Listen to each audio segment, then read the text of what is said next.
All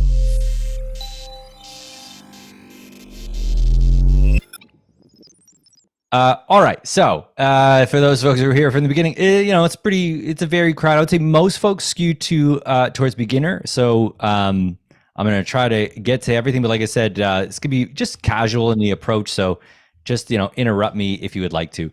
I am from Hindenburg. Hindenburg is a DAW, a company that makes a DAW. A DAW just means a recording program. The thing that you're looking at now is Hindenburg Narrator, which is really what I'm going to be talking about. But just some things about Hindenburg and the whole idea and approach. So it's a company that has made recording programs, but as was actually mentioned by some folks, most recording programs really have a lot of functionality that has no relevance to making an audiobook or a podcast because they were made primarily for music production. And then so there's a lot of stuff that's not so relevant, that's a lot of fun, and quite frankly, I like a lot, but it just isn't really relevant to like reading down a script and that sort of thing. So the whole approach with Hindenburg, there are two products. The kind of flagship one is called Pro, and we just actually released like a new version of it. So it's often called Pro 2. It's out there. I've been working on it for forever. And the whole idea is that it's everything about that is like it's geared to just making a podcast. So all of the functionality there is geared towards that. And then we have this other product, which was made for a totally separate thing. It was actually not made for voiceover or audiobooks in the commercial sense at all. But it's sort of a collection of happy accidents, is how I think about it. This was actually a program that was made for making books for the blind. And as a result of that, so let me back up a step. Pro just got this big upgrade, like video is in there and all this other stuff. And in Narrator, it works differently, as you'll see as we're going along. The whole idea is you open up text inside of the program and you're reading it. And as you're reading it, you're syncing your text, your voice up with the text. That's the whole kind of approach. Okay.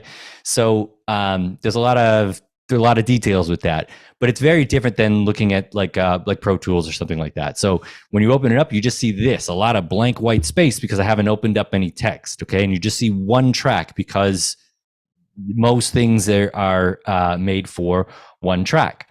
And then there's this stuff where when you're ready to export, we have this stuff that says like export for ACX and all this stuff. And so I'll talk about that because the primary approach for this, then we made it for the commercial user and for making audiobooks for ACX. And we kind of redesigned it a little bit there.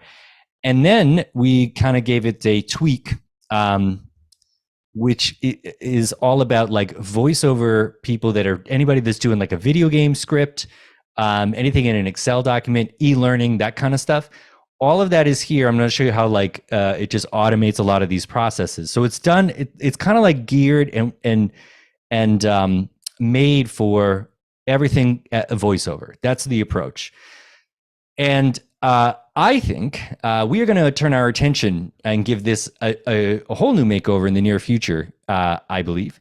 And even more so go down the road of like things that a voiceover would do. So like audio description, syncing up your video. That'll make more sense when I start doing stuff and all of that. So again, the entire workflow is just different than working in other DAWs if you're not used to it. And it's all about just opening up text and syncing it and everything related to text and audio. So audiobooks, scripts like auditions, video game scripts, stuff with a lot of like entries, Excel documents, all that kind of stuff.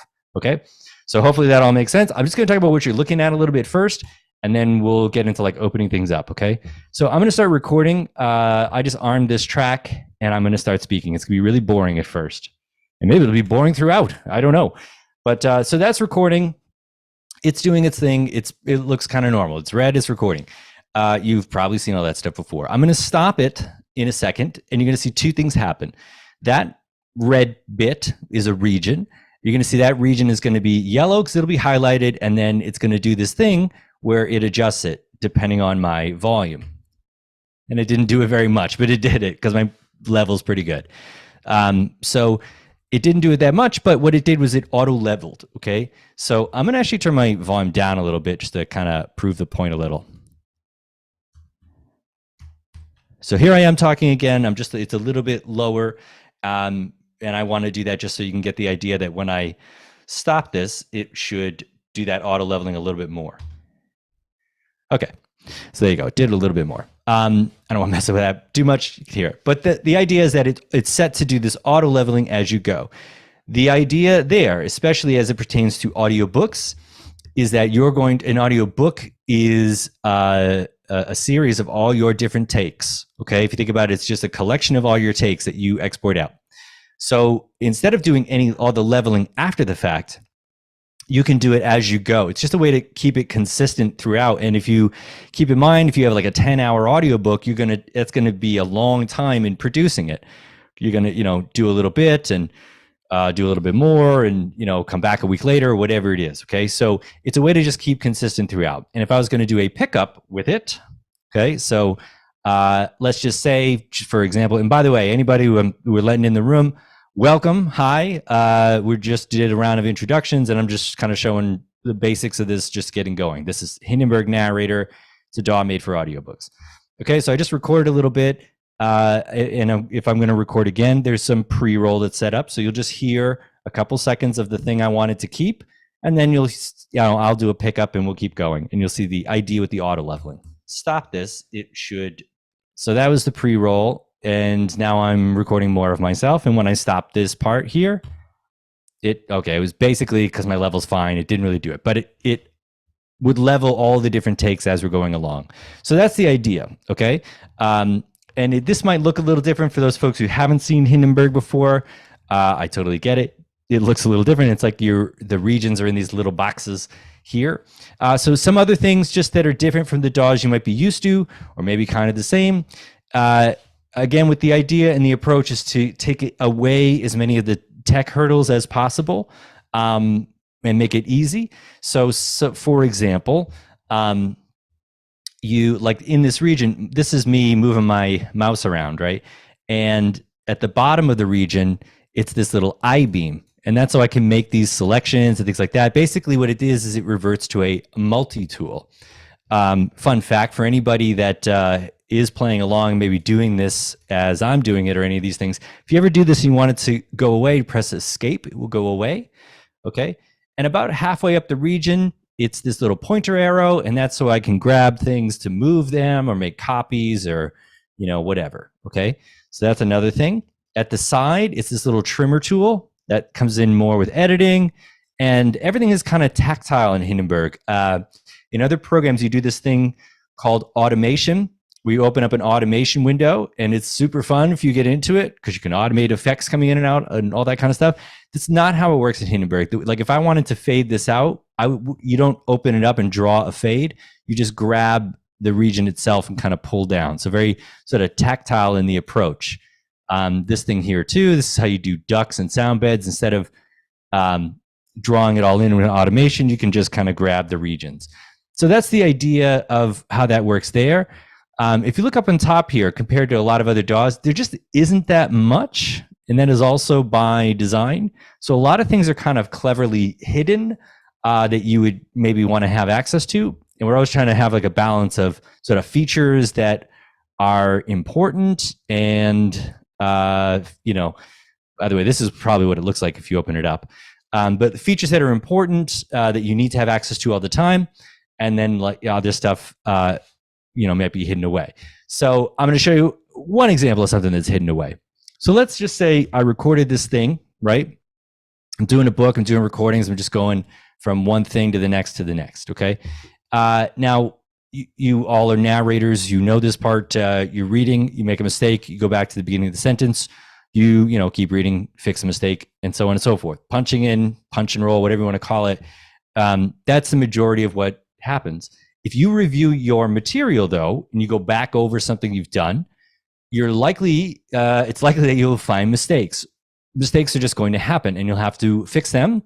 That is a correction, okay? So the problem with audio, let's just say I recorded some more, just for example here. Okay, those folks entering in the room, welcome. So if I do a little bit more recording, and I needed to replace some part in the past. So if I was just doing punch and roll or pickups, like you're going along and going along.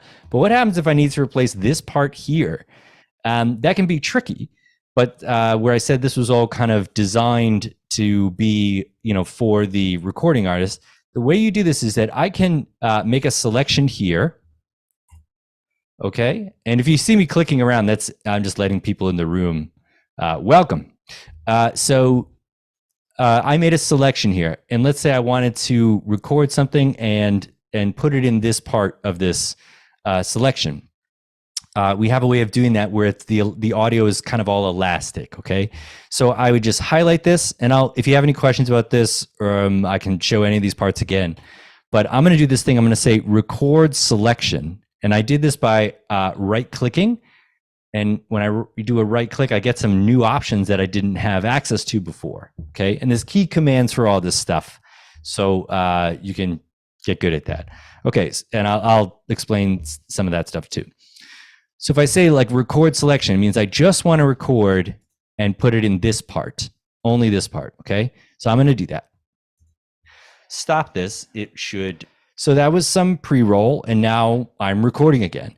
But as I'm sure you can imagine, life is not perfect, and you could have a situation where you go over that spot or under that spot. So if I stop this now, it's fine. Because it just shoves this in here and it pushes everything off to the side, okay? So this is what it looked like before, and this is what it looks like after I did that recording, okay?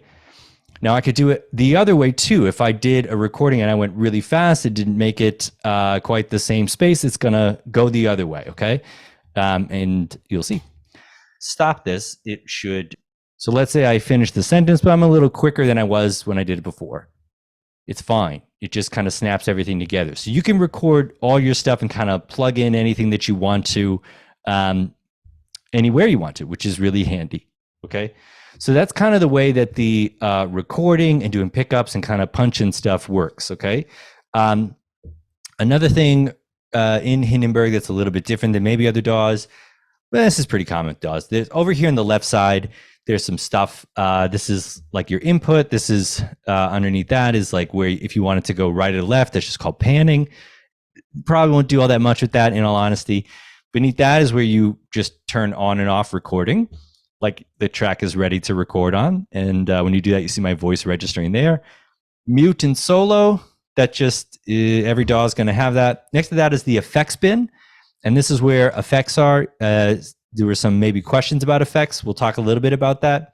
You can have any third-party effects with this, whatever you want. But it comes with effects too. And then there's a special effect that we have called the voice profiler, which I'll talk a little bit about. But basically, you learn a profile of your audio if you want to make like a custom EQ, and then you just apply it to all your sessions. That's the idea with that. So I'll talk about that a little bit later at the end. But that's mostly what you're looking at here.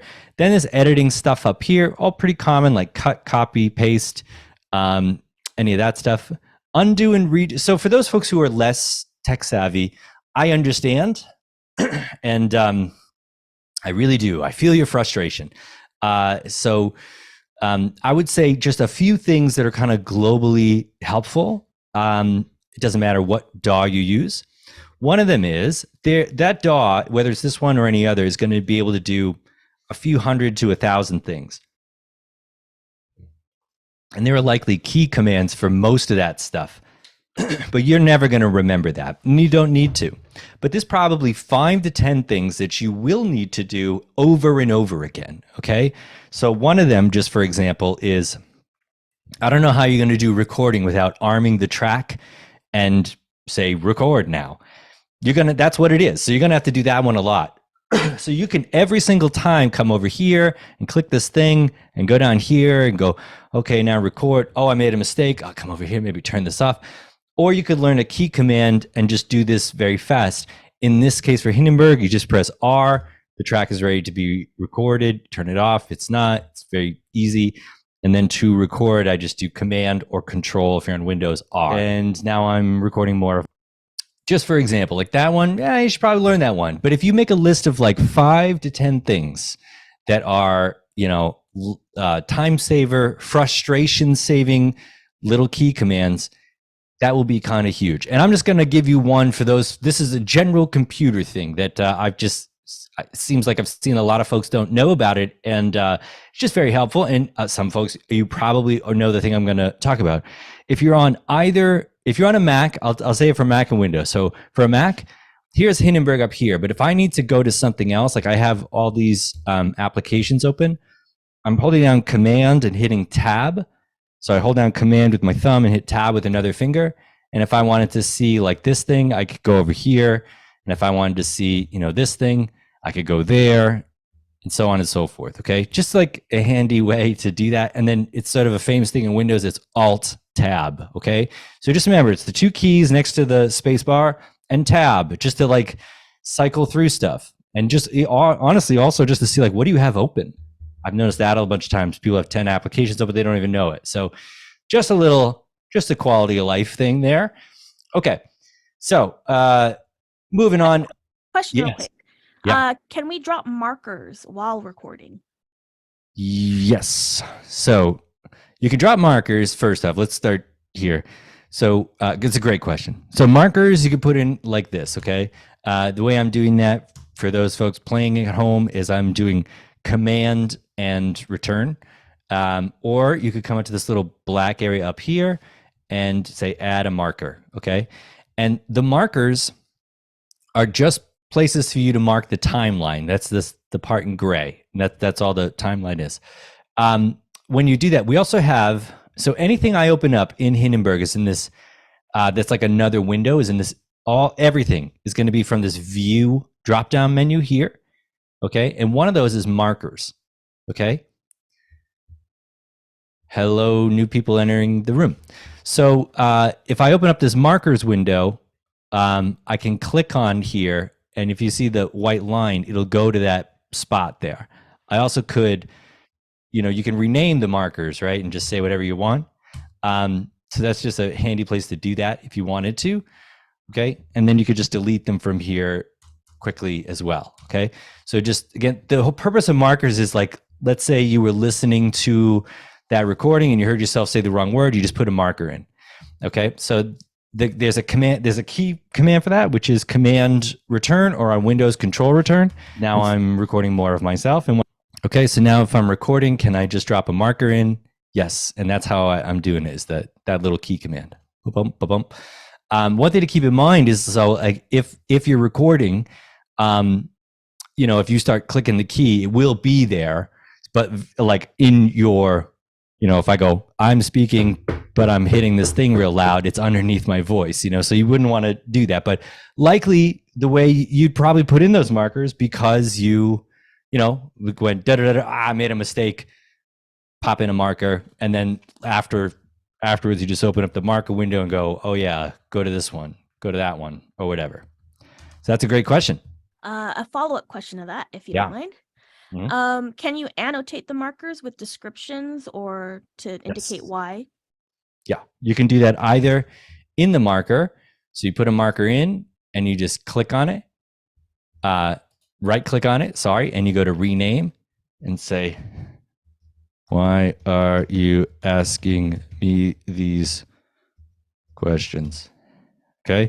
I know why you're asking me the questions. Okay. Sorry, I got a Zoom notification there. Okay. So yes, you can do it here, or you can do it in this, probably a little easier, in this little markers window here, where you can put in a marker and then come here. And if you just right click on it, again, rename, this key command for that too, you just type in your stuff. Okay. So that's basically how the markers work. But there's another type of marker that I believe is only in Hindenburg, which is called a cue point. And a cue point, it's like, so the markers are, well, okay, there's a marker, right? But if I move this region around, it's not near that marker. The marker just stays where it is, because the whole point is like it stays with the timeline. But what if I wanted to put a marker and just have it stick to the region? That's what a cue point is. So if I wanted to do that, I did it by I did the same thing. I did a right click up in this menu, but instead of adding marker, I added cue point. Okay. And there's a key command for that too. But the difference is it's this blue marker, but as I move this around, it moves with it. Okay. Very handy for a variety of different reasons. Okay. So that's another kind of special marker there. So if you ever see that you try to do this and put in a cue point and it's not there, it's grayed out. Remember, the whole point of a cue point is that it syncs up with this region, with the audio. So it's grayed out because there's no audio there. So if that ever happens, just remember to put your playhead, that's the white line, just put that where there's some audio, and then you can add that cue point. And fun fact about those, there's this thing in Hindenburg called the favorites window. This is not what I was planning to talk about next, but I'm just going to do it anyway. So here's a favorites window. It's the idea you can do all the stuff here in Hindenburg where you can like save pieces of audio and have them go from one session to the other and all this kind of stuff.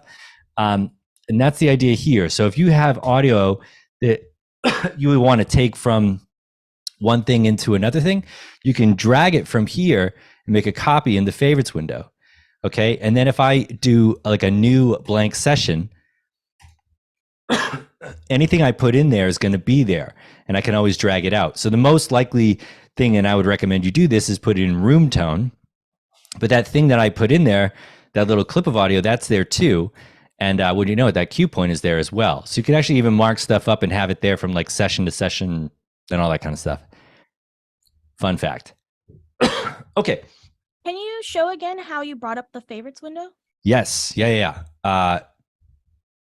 Okay. So if ever I'm bringing up any kind of windows, they're all going to be in the view drop-down menu. Just think, something I saw, I need to view it. View drop-down. So this is like where the toolbars are, other things which I'll get to. That's where the markers window is, and that's where the favorites window is too. And there's a key command for that. The key commands for almost all these things are going to be Option and Command, or Alt Control for Windows, and F for favorites, M for markers, that sort of thing. Sorry, I'm super coughing right now. Give me a sec.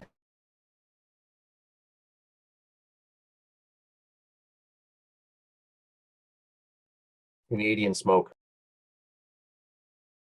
That's right. That's more up in your territory, but maybe it's drifting down to me. Okay, so all that stuff is how it works. Some parts are different than other DAWs, maybe how it looks a little bit, and some parts are kind of the same. But really where it's different is this whole thing where you open up text inside of it and you start syncing the audio as you go along. Okay, and so the way that you do that is you go open, and then you open something. Okay, now you can open up EPUBs or Word documents. You can open up Excel files, all these other kind of text files. You can open HTML, which is like website. Probably won't do that, in all honesty. You're probably going to open up docx files or EPUBs or something. And I'll talk about Excel stuff later, okay?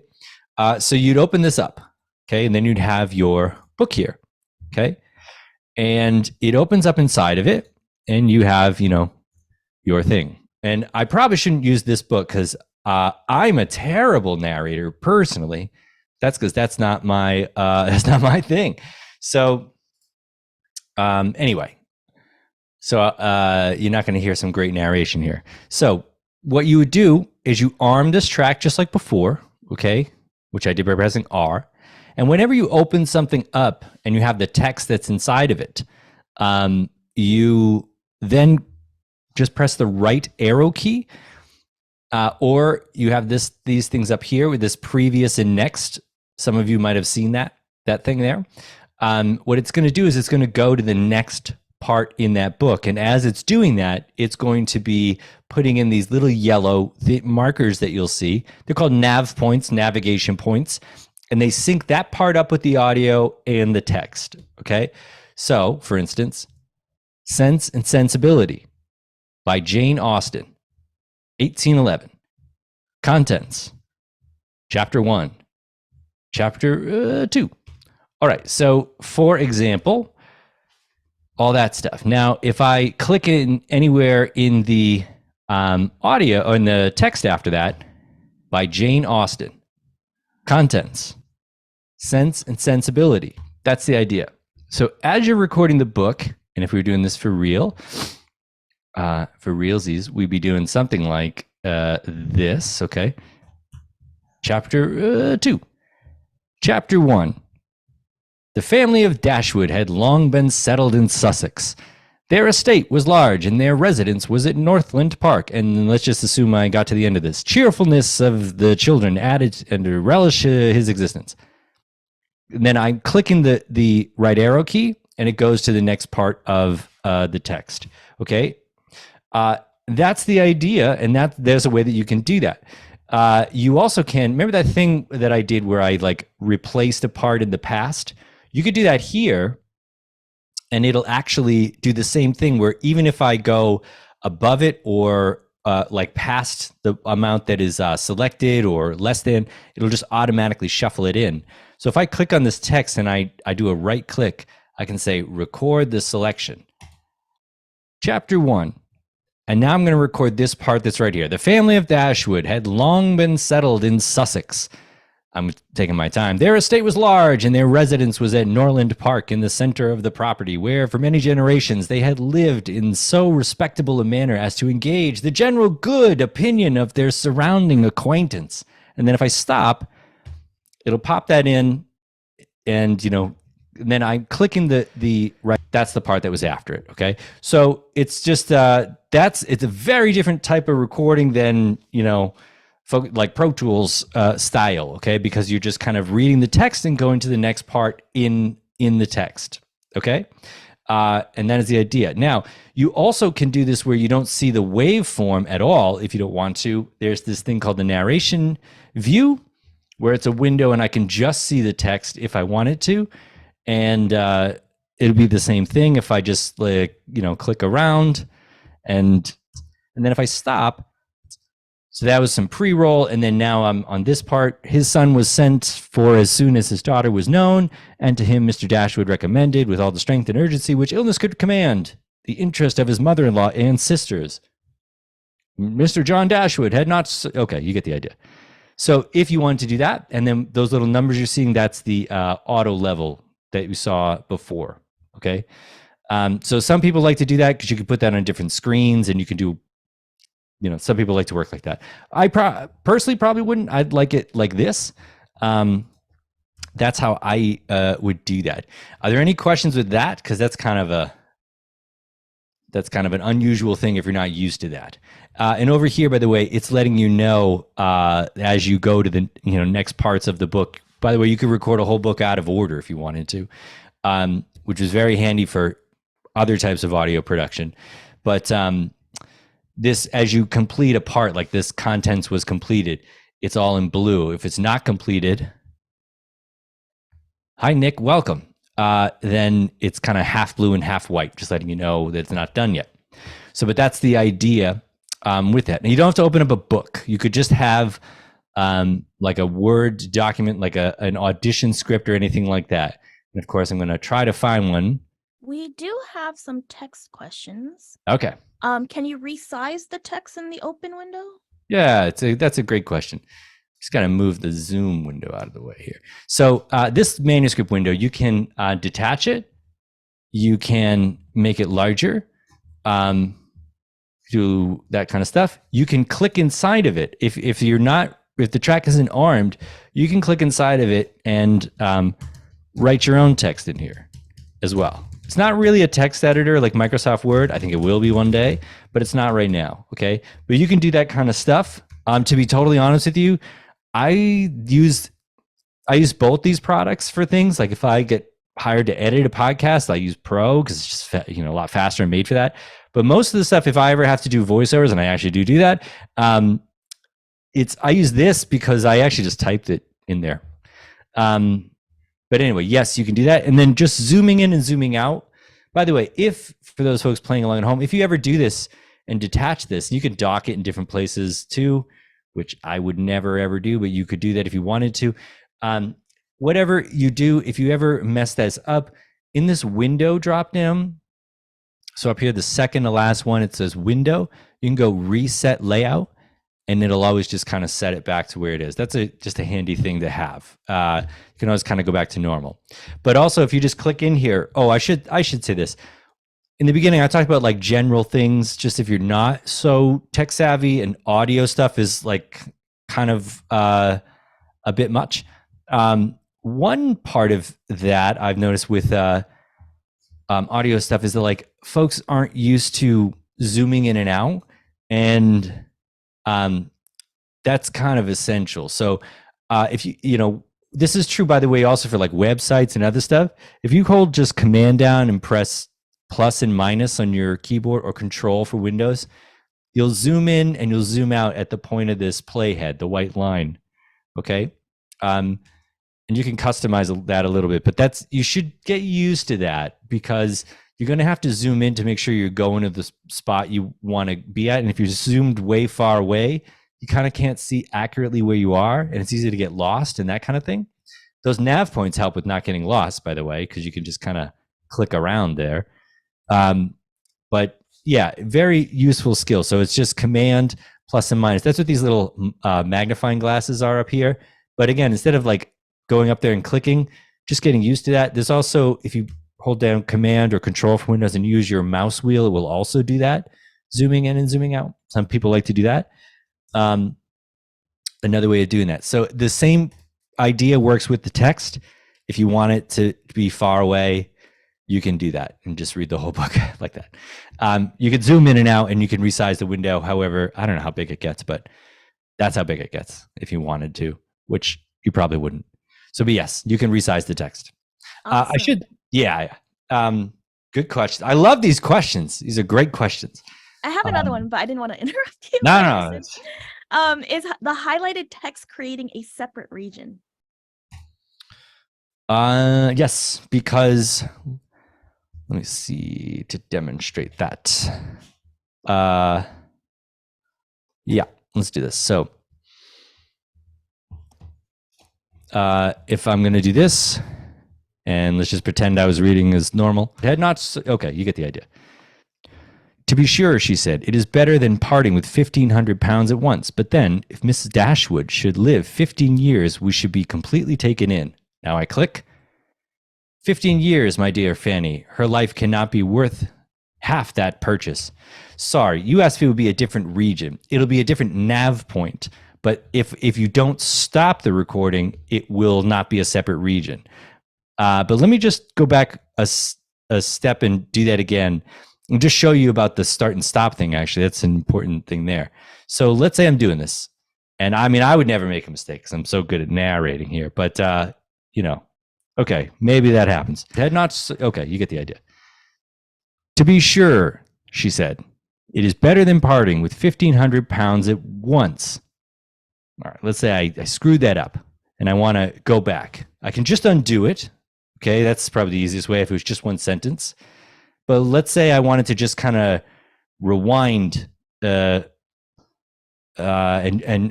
just do one part of it. Or I was at the end here and I wanted to just kind of do that. You can rewind using just keys. And because the idea is that it was designed to be, if you want to just rewind, do the whole thing with one hand, you can with just keys. So you can rewind by pressing the J key. And it sounds like Twin Peaks, which is pretty sweet. And then you can press L and it'll go the other way. Mr. John Dashwood had not. Okay, that's just playing. And if you press K and J together, it'll be faster. Or the other way. And then press the John Dashwood had not. Okay, you get the idea. Yeah, whatever I was saying.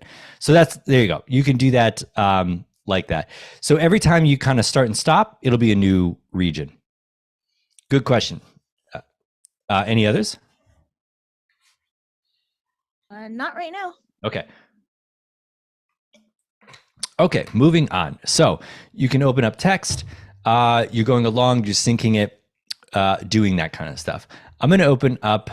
So that's basically what you'd be doing, doing the majority of your book. I've never used this book as the example, by the way. But yeah, I guess it's good as any. And again, if you open up like a Word document, just some script, an audition piece, it kind of, you know, is the same way. So anything like that. I should say one thing that's an important detail. It doesn't do any of this text parsing cool stuff with PDFs. There's a reason for that. It's because a PDF is a picture of a text document, and the whole way this works is that it needs to see that there's text there. It can't see anything. It's just a picture of a book, basically. So it can't do that. But we're working on a clever workaround for that. But that is something you should know. So the idea is you open up text, and you can convert almost all PDFs that are like book format into text. But yeah, that's definitely a thing. So I'm going to talk to you about ACX and some of this other stuff too. But so when let's say I really did this book, right? Now this would be an undertaking. There are XLIX number of chapters in it. There's a lot going on here, right? So when you send this to ACX, for those who don't know, ACX is the company that handles the publishing for Audible. There's another competitor to them, which is Findaway Voices. We love Findaway Voices. And actually, they were just bought up by Spotify. So, you know, the audiobook world, and I'm going to get to voiceover more broadly in just a minute, but the audiobook world, there's just a lot of growth there. We just went to a number of conferences where I know the Help Network was at one of them. And, you know, it seems like it grows every year. And anyway, yeah. So like they're just, it's like, it seems like there's just more and more out there. So anyway, we've designed it for that, and then for voiceover kind of more broadly. So you should know some of those companies of where it's going to go. Most people want their book to go to be played on Audible or some other, you know, source, other place. So when you do that, this is where, if any of you are ACX members, you probably are, some of you, this is where the rubber meets the road for all those technical hassles, and it stinks. It's all the stuff that, you know, you don't have any interest in, likely, like RMS level and all this other stuff. And you shouldn't, because it's just like a technical requirement that you have to meet. But so how do you do it? So one thing to keep in mind is that this book is really long, right? And so they don't want one giant file that's 10 hours long for maybe some obvious reasons there. So they're going to say, give us you know, there's like a time requirement, but in chunks. And so the likely way, of course, that you're going to do that is in chapters in this case. Okay. So that is called a structure. That's a book structure, the parts, the thing that it's made out of, like chapters or whatever. Okay. So when you export this stuff out, so if I was doing this in another program like Audacity or something, I'd record chapter 1 in one file and export it, do any processing I had to do, and then I do chapter, because it's going to be like, I don't know, 40 minutes or something, and then do chapter 2 in another file, do the thing again. So if this book, that would be a lot of different parts, right? A lot of different chapters, a lot of different files, all that stuff, and a lot of time spent on doing all the processing, because you have to do it for each one of them. But the idea here is you just open up the book in one place and you record the whole thing in one place. And when you say export, it's actually going to export all those chapters automatically, individually. And we have this, basically, when you send your audio files to ACX, when you're done, they run it through something called a validator, and it says the noise floor is too loud or too low, the timings are off, like, because they have specified times for like how much time in between when it says, you know, the chapter headings, the headings is what it is. Or how much, you know, the levels aren't right, they're not consistent. Consistency is a big thing in audiobooks, probably more so than other voiceover. But so all that stuff, and then you do that, you send it off to them, and then they send it back to you and say, it didn't meet this requirement for whatever reason. So the idea is we just took that validator that they have, and it's in the software, we just built it in there. So when you go up here and you say export, there's this little drop-down menu. You can export to some different stuff. Mine might look a little different than yours. But you say export for ACX. Okay, I'm going to do this with a different file because it's just going to say, hey, where are all the chapters? You didn't read the book. buddy. So give me a sec here. Okay. So here's another book. All right. And so this book, which is a kid's book, if this is a 1-chapter book, okay? So this is the end of it. And I don't have enough time. So it would get flagged by ACX, okay? I just want to show you that before we do any more. So I'm going to say, okay, export for ACX. I've read it. It's good. I'm ready to just get it out into the world. And let's just say this was 10 chapters, just for example. So it does this. It runs this little validator and it runs through it. And it says, okay, we corrected the pauses because, something was off. The levels look good. It was a little noisy, so we put on this noise reduction. Okay. And then if and I say, yes, if I was to export, if this was 10 chapters, 10-chapter book, it would export as 10 separate files, all the chapters automatically. And this is an important thing for the next thing I'm going to show you. It would name them all too. So it would say chapter 1, nothing but carrots, da, da, da, da, da. Okay. So then you see at the end of this file, it added some room tone there. So it will add some of that in or take some of that away, depending on, whatever, like if there was enough there or not. Okay. And then it actually adds on some effects. In this case, this noise reduction. Kids. What on earth are you trying? Okay. That's the noise floor. Noise floor just refers to like the background sound when you record your stuff, being a podcast or whatever. Okay. And then this is a limiter. This has to do with that RMS level. I can explain what that is, but you don't need to know. Okay. So that's the way that it works. Obviously, I've just been going on and on about audiobooks for a while, but we realized that like the idea is, and I think, your industry is a growth industry and so many things, I'm a gamer. So like, of course you say voiceover, games come to mind, animation, all of these other things. I mean, there's just an increasing amount of area for voice talent. And so that's where, we're trying to, tailor this even more to, the voiceover actor who has to do all kinds of different things. So, a lot of people, sure, an audiobook is nice, but, you're probably not going to be reading Sense and Sensibility and hoping to pay the rent with that. You're going to be reading corporate things, phone prompts, any other thing that could generate income. And it's probably going to be a variety of different things. Okay. So the way that this tech works though, where it's like you open it up, you sync your stuff, it names it for you. If you wanted to, you're a voice artist, we kind of reconfigure this to kind of open up some other things. So if you're a voiceover person that's doing games, I'm just going to close this. Okay. You might see a script that looks like this. You might see a script that looks like this for like an e-learning doc. Okay. Something like that. So let's just look at this one and then we'll look at this other one here. So this one, here's this e-learning thing, this Excel document. These are all, scripts that people gave us. And I'll show you what we did. So the idea is like, you have to read the part in the middle. Okay. And then you send them just that audio, no processing. You just send it to them. And then you have to name that file. In this case, this technical name, FRM _ da da da da da. Okay. And there's some, Twisted Wave, I know, does a cool batch processing kind of thing with that, which is very cool. But the drag is there's really not a way around naming it because that's kind of a thing you have to do. Okay. So that's one thing. But if you had something like this is a video game script. Okay. And so there are basically 3 parts to this. There's the part in the middle, which is column B. Okay. It's kind of the same idea as the thing we just saw. Here in column C, this is the direction. Okay. And over here, column A, this is the technical name. So I know that many of you, somebody brought up the idea of like the goal is to go to a studio, that kind of thing, right?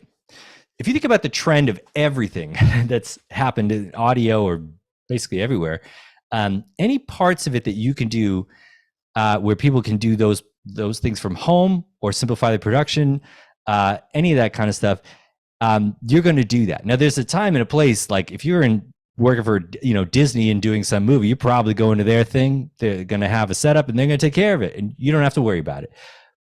But know that people do this now, and I think it's going to be much more of this, is people do this part from home and take care of all of the parts of it because, well, you can just do all that labor and that's how you can make a living. And people, you can let me know if I have this wrong. But anyway, so if you are doing that and you're doing this kind of script and you need to have professional audio, and however you get it done, that's up to you. This would drive you potentially crazy because you have to do each one of these is a different audio file that you'll have to make where you just say loot. All right. But then you have to name loot, the keeper take that you want, and you name it this. Not a big deal, but there's 275 on this. Okay. So, it's a thing. So if keep in mind that, the way this all worked, I opened up a document and then it had that structure to it. And then as I recorded, I could spit it all out and all the chapters kind of say chapter 1, chapter 2. So now we have it so you can do that with Excel documents as well. Okay. So what I would do is I'm going to open up that exact document we were looking at. Okay. It looks like that. Okay. So what you're seeing here is this is column, go back to it. So column B, this is the part you have to say. Column C, these are all of this is the direction, okay? The context of it, in the game. And column A is the thing you have to name. Okay, so in the program, column B is right there. The direction is underneath it if you want it. So all that stuff is there. And in the contents, that's what's over here.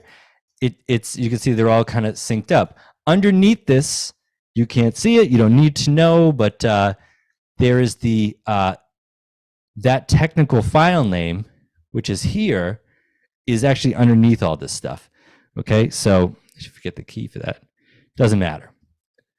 So that's how that works. So I'm going to start recording. Okay, loot. That's the stuff. Some trinket. Some trinket. I'll just take this along. As if I need a key. Oi, idiot. Okay. So all of those are there. They're synced up. Okay. So some trinket. Now that one I did 2 takes on. Okay. So there are a few things you can do there. You can come in here and just keep the part that you want to keep. You can cut it out like we cut stuff out before. There's also these 1 key edit commands. So you can cut and keep only the part that you want to keep. So really handy because you're just going to give them the audio, and that's just 1 key stuff. If you have any questions about this, I can explain any of that to you, of course. But that's how that stuff works. So it goes very, very fast. As you can see, you can just isolate all of your different clips and send them off. Okay. So when I export this out now, which I'm going to do, I'm going to say export the contents. Okay, I'm going to make a folder. Okay. Example. Okay, so it's going to go into this folder, which I don't know where it is, but okay, so it says done. It did that. I think it's on my desktop.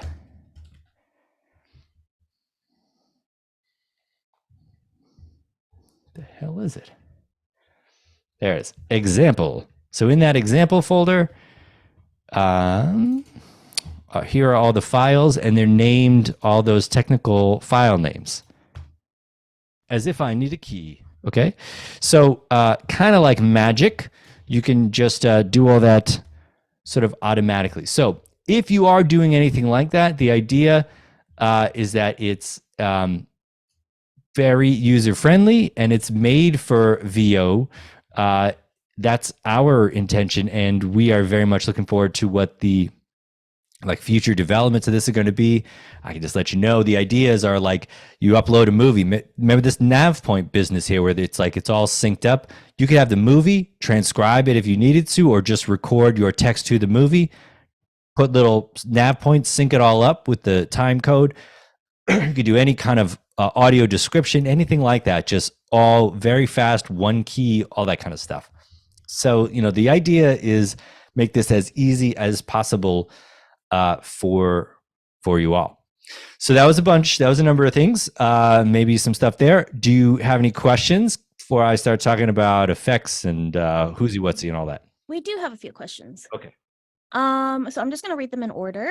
Does clicking on a word in the text jump the playhead to that point? Yes. Good question. So I click on that's the stuff and it goes there. Actually, I'm sorry, to that point. I guess what I mean to say is it goes to the nav point that's there, which is basically going to be at that word.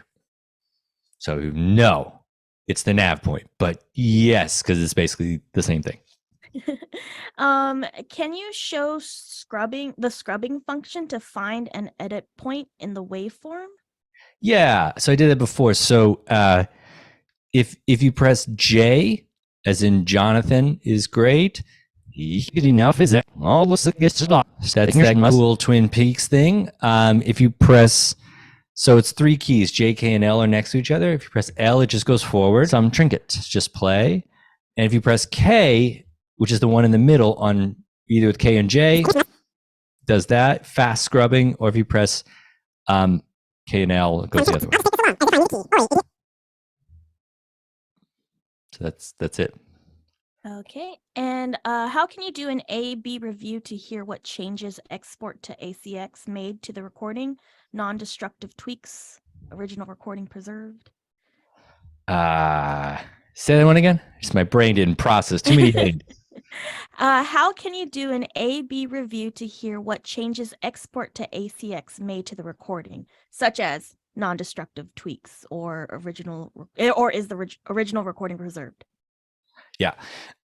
So it's Hindenburg's non-destructive, as I really at this point all DAWs are, or I think. So let me just open up a file that makes sense of that ACX stuff. So when you do ACX, the ACX thing, it's really just 2 plugins that are there. So I did that for this one. I said export for ACX, and it did a few things. It did that limiter, and I'm just going to transition to effects a little bit. I know there may be some more questions, but I'm just going to do that because it's like a natural bridge there. So I said it put on some of these effects, right? Oh, all kinds of stuff. Open it up. All right. Okay. So this over here on the left side of the screen, this little effects bin, I said it put on some effects. And in this case, it put on 2 of them, which is audiobook and noise reduction. So the question was, how do you hear them with it on or off? Well, you just turn them on and off. And then if you want them on, you turn them on. Basically is the answer. So it's not doing any other processing to it, like putting on compressors or any of that kind of stuff. Now, you can do any of that if you would like to. And so the way that works is you would click on an effect and start messing around with it. Okay, so I'm just going to do that with EQ and just talk about effects in general and maybe demystify some stuff. So for vocal audio, for audiobooks, voiceover stuff, you're not doing effects more likely than not. You're not doing effects like that you would for music. Okay, so a lot of that functionality that looks scary is just not really relevant to this. All you're doing really is making it so that your already nice performance sounds a little bit better. Basically what it is. It's kind of the version of, I like this analogy. It's, it's like if you can put on makeup so that everybody sees that you have makeup on, or you can put on makeup so that nobody knows that you have it on, but it just makes things better. It would be the second option here with audio. But no one should be hearing, no one's ever listened to an audiobook or audio piece and said, man, that edit was great. They never will. And no one says, oh, I love this effect, because unless it's a special case kind of thing, you're not there to notice it. That being said, all you have to do is little tweaks. Okay, so I can explain what a compressor is and how that works. This is our compressor. It's the world's easiest one, because the idea is like you don't have to know a lot about this. You're just kind of turning up the amount of it. And if you like it or don't like it, turn it down. Basically it. So what I would suggest that you do, just kind of like a general good practice, is like take a piece of audio like just this. Okay, I'm just gonna turn only this on. Okay, take a piece of audio like that, and listen to it. So if I press play, I do that by pressing the space bar. It plays from the playhead. That's the white line. It goes forward. Okay. And then if I press the space bar again, it stops. In this case, it goes back to where it was. If I hold down shift and press the space bar, it'll just play the part in the selection. It was like I was giving. Okay. I could just do that over and over again. All right. And so what I would suggest you do is like, just do that so you can hear it on the same effect. Every effect that you have, even if they're other like third-party plugins and such, they're going to have some type of bypass, basically.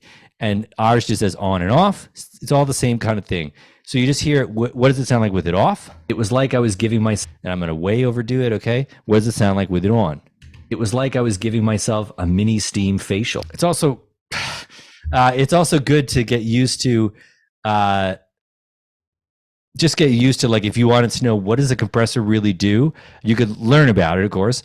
But you mean just like, what does it sound like? I mean, get used to like turn it on and maybe turn it on too much and come down with it. You're never writing it to the file until you export. That's all DAWs, and that's just all non-destructive stuff. And the other thing about the particular ones that were for audiobook stuff that the person asked about, which were just these two, noise reduction and audiobook. No, you can hear the noise reduction. You can do what we just did, turn it on and off. The audiobook processing is a limiter. You can do the same thing here. You probably just won't hear it as that much of a difference, in all honesty, if you had the auto level on as you were going. So great question. If there are any more questions about effects, I can happily talk about it. But I would say the most important takeaway is don't get stressed out about it. It's just putting a little salt on your steak. All right. Any other questions? For effects, for voiceover narration, does EQ go before applying compression? Yeah, so that one comes up a lot. I'm not going to tell you one way or the other, but let's maybe just talk about how that bit works. Okay, so very likely the two that you're used to seeing are the EQ and compression, right? And so I think of it like water cascading down like some steps, or like a tiered bath or something. Okay, like it goes into this one, and then it goes into that one, and then that goes into that. Okay, so let's say you had some milk, and there was a bath of red and then a bath of blue milk. The white milk would come in, go into the red milk. Then that reddish or pinkish milk would go into the blue one. And then it'd be kind of purplish at that point and go on and on. Now, if you change the order, it would go white into blue first. Then that bluish milk would go into the red. So it just, the order that they're in, it's not a right or a wrong. Just think of it like, here's my audio. Then my audio gets compressed. Then that compressed audio gets EQ'd, or the other way around. Okay. So the way that I would do that, let's say you did something, you messed around with the EQ a little bit, put on a little compression, a little bit that you liked, and then you listen to it. It was like I was giving myself, and then I would maybe turn it the other way. You can just do that usually by clicking and popping one on top of the other. It's not going to break it. All the stuff is non-destructive. You can just hear any of this and that kind of stuff. So there isn't a right and a wrong, but typically the most important effect for this stuff, in my personal opinion, is noise reduction. Noise reduction, because it's the noise floor part. That will always be some type of a filter. So if you really turn it up high, you just shouldn't record that noisily in the first place, but whatever. If you turn up really high, you'll be cutting away some high end. And then I would probably put that first, and then add a little bit of that back in if I needed it. That is, by the way, why we have this voice profiler. The idea is that this is like, you play it some audio. It was like I was giving myself a mini. Okay, it learns that audio, and you would just save a profile of it, and it puts on a little compression as well, which you can turn on and off. But the idea is, like, if you want to just like never deal with these things, you can just kind of have it learn some audio that's been recorded well. Then you can kind of have it learn your sound and apply that to your different sessions. Good questions. Any other questions? We can ask these questions at the end. Okay. Like to continue. Okay. So we're fastly approaching the end anyway. So you export your stuff. You know have done those things with effects and all that kind of stuff, and hopefully this has made your life easier. So just some things I should say. If you had, let's say you were reading from a physical book, some of you might have noticed this whole H1 shenanigans here. Just to explain what that is, it's called the book bar. The idea there is that I've opened up a bunch of text documents and they had the structure that was in there, like chapters, right? Let's say you open up a book and there isn't any. It just says book, okay? Or you're not reading from, you don't open up anything. You're just reading from a book or a tablet or whatever. You could do that, and you could, you'd still have one just big audio file, but you could put in the chapters here. That's basically what it is, this stuff here. And this just means like the H1, H2, those means headers. It just means that like if you had a book that had chapters and parts, you could say chapters, part, chapter 2, part, that kind of thing. So you probably won't, though. You probably just have a book with chapters, just like that. And so you would just put them in like that, and then recording would be the exact same. You'd just be recording along. Here's my book. Here's my starts and stops. And then when I got to chapter 2, I'd put in chapter 2. And you can customize this in endless amount of ways. You can, of course, type in here and just say, you can just say, chapter 1, right? You can also automate all that stuff so that you can, probably don't need to show this, but you can just have all this stuff there automatically so that every time you put one of these in, it just says chapter, okay, or whatever it is, all right? And then if you record, you do your thing, and if you remember that first book I opened up, which was Sense and Sensibility, this is basically what it looked like. You just would record, do that, and then when you export, it will export it out as those chapters. So that's the idea there. So you could do it in a number of different ways if you want to for doing an audiobook. Some of you folks who are doing both audiobooks and podcasts have maybe noticed that and the folks who have journalists, this is pretty different. It's different. It's different in the whole approach and layout and that kind of thing. Some parts are, of course, the same, but the functionality is just geared towards this. By the way, this mode thing here, this is super cool. It's nerdy, but basically it means that you can record inside of any one of these, like out of order. So you could record, all these different parts. I used to produce like audio magazines where you'd have 10, 50 narrators, and they would come in for scheduling reasons. Everybody comes in at different times, but at the end, the thing has to be in order. So we would just make the structure of the thing, and then Mahan comes in one day, and then Dwayne comes in another day, and I could just record anybody in any order, and they're all synced up correctly. That's what this mode thing is up here. So anyway, that is, let's just get to the questions. I want to see your faces again. I see Brad walking around. He's rebuilding his kitchen. And I've just seen that in my own screen. So if there are any other questions, I'm happy to answer it. And just know that, we want to be doing more with the voiceover community, future development. I mean, we have those needs in mind. So I don't know what tell me what you need. I will continue asking for people. Okay.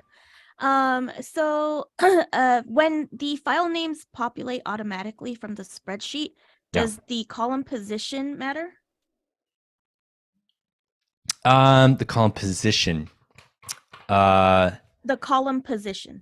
Yeah. So yes. Just let's get back to an example. Okay, so I'm not talking about it abstractly here. So I used, there were a couple of these we used. So basically, Hindenburg, when you open up an Excel document, it opens up as 3 columns. So you could have one of these that has like 15. It can't do that because there's only so much there. Wow, somebody's entered in the room. Just to let you know, for those people just joining us, we're kind of wrapping up here. But you can, watch everything after the fact. But yeah, when you open up So yes, basically the good question that the person asked, does it matter these names? Yes, they have to be in the A column, but that's really easy to do. You just grab the columns and just you can just move them and change where they are and stuff like that. So, but yes, that is a thing. So good question. If that was not in the A column, it would name it whatever was here. So those just put the technical names over on the left side. To be honest, that's how they've all ended up coming. Every one I've seen, but you may not have a situation like that, and you'll have to do that. Just the technical names, you just drag them into the A column. Awesome. Anyway. How easy is it to modify automatic leveling or other sound adjustments? It is not. It is not. I mean, and when I say not, you can't do it. The auto leveling is just set. I think it's a mistake personally, but that's kind of by design. So for example, I brought up this before, this compressor, it's one knob, right? You just turn it up or down. A compressor has like five parameters basically that are there. So by the way, for the folks who are just entering now, we're kind of at the tail end of this all, but you can rewatch the recording later on the Help Network's YouTube page. Is that right? Yes, this will be Okay. up on our YouTube page sometime this week. Okay. Great. So anyway, like those are set here and you can't adjust them. But I think that's a mistake and that you should be able to, in all honesty, but you can't adjust the auto leveling. But you don't have to have it on if you don't want it. That's really easy to do. You just open up preferences. If you're on Windows, this is called options. It's in the help menu.